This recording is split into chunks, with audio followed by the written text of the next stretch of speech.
Sagittarius, hi! Welcome to Mr. Queen PH at ito ang inyong energy update ngayong January 1 to 15, 2025. Ayan, Happy New Year sa inyo. If you're interested in private readings, meron tayong link sa description at sa pinned comment. Paki-check nyo na lang information kung paano mag-book for a private reading. And please subscribe to our channel to show your support. Like, share this video. And comment na rin kayo kung kayo naka-resonate. And thank you sa lahat ng mga hindi nagsiskip ng ads. It really helps this channel to grow. Okay, Sag, let's see what's up with you. Energy update, January 1 to 15. Sagittarius. Okay, so this is your overall energy. Possible challenge, opportunities, blessings, energy for your money, for your career, for your health, and love life. Ayan. So, kukuha na tayo mga cards para dire-diretso lang tayo sa reading.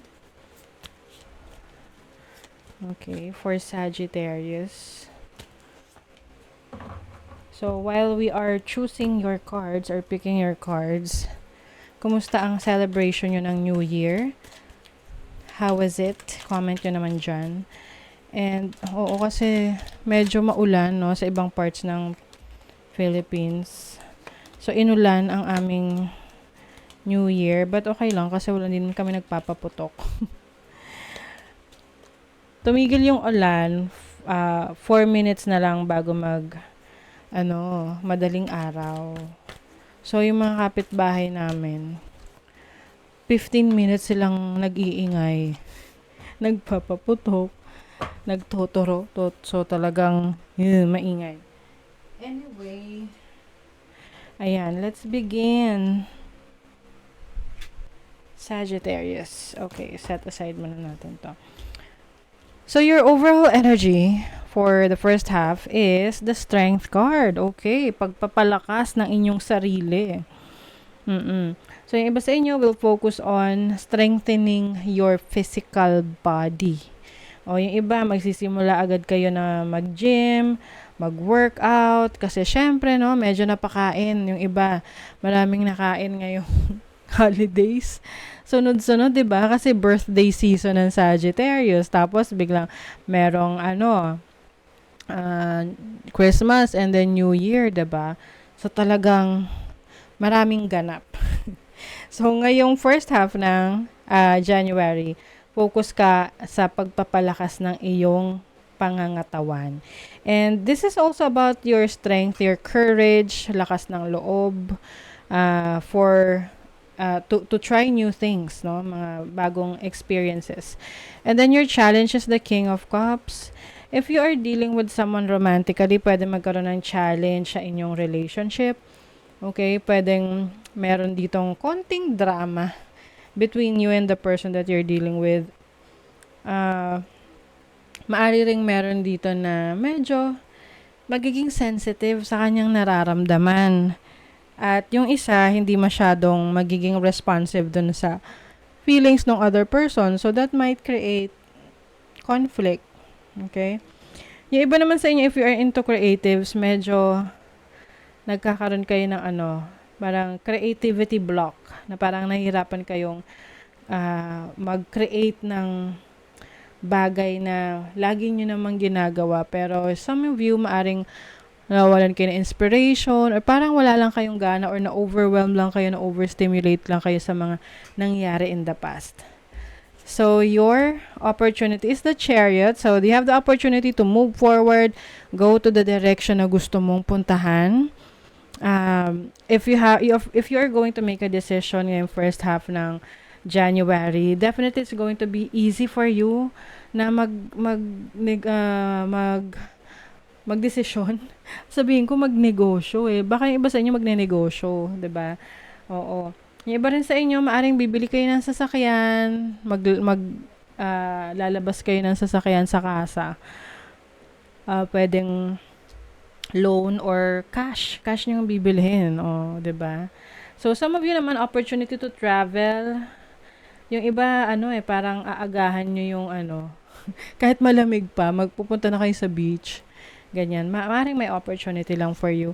And then the blessing is the Ace of Pentacles, which is a new beginning for finances, for career, for business, na kung saan merong tao ring nakasuporta sa'yo, tutulong sa'yo to make this happen. Yung iba sa inyo, yung mga na-receive nyo na cash gifts, maaring yan ay sisimulan nyo to start a business or pwedeng mga sideline that will create more money sa'yo. So, maganda tong new beginnings for you because this will bring blessings. Yung iba sa inyo, may matatanggap kayo na big amount of money, no? Oo, pwedeng regalo sa'yo yan. And then, sa kaperahan, you have the Four of Wands, which is stability in your finances. I see you na, yung iba, may mga bibilhin kayong gamit para sa bahay ninyo. You may be redecorating your house or merong mga i-improve kayo sa mga parts ng bahay ninyo for renovation, or yung iba bibili ng mga bagong gamit or mga bagong furnitures, appliances. Meron ding celebration, so pwedeng merong major event sa family na bibigyan nyo ng pagkakagastusan nyo. But even so, financially, you are financially stable, no? Most of you, yung needs ninyo ay natutugunan naman. And then for your career, you have the Death card, which is transformation. So some of you are ending a career path or a business or a certain situation sa trabaho mo dahil may magsisimula na bago. Oh, I think this has something to do with the new beginnings here as a blessing.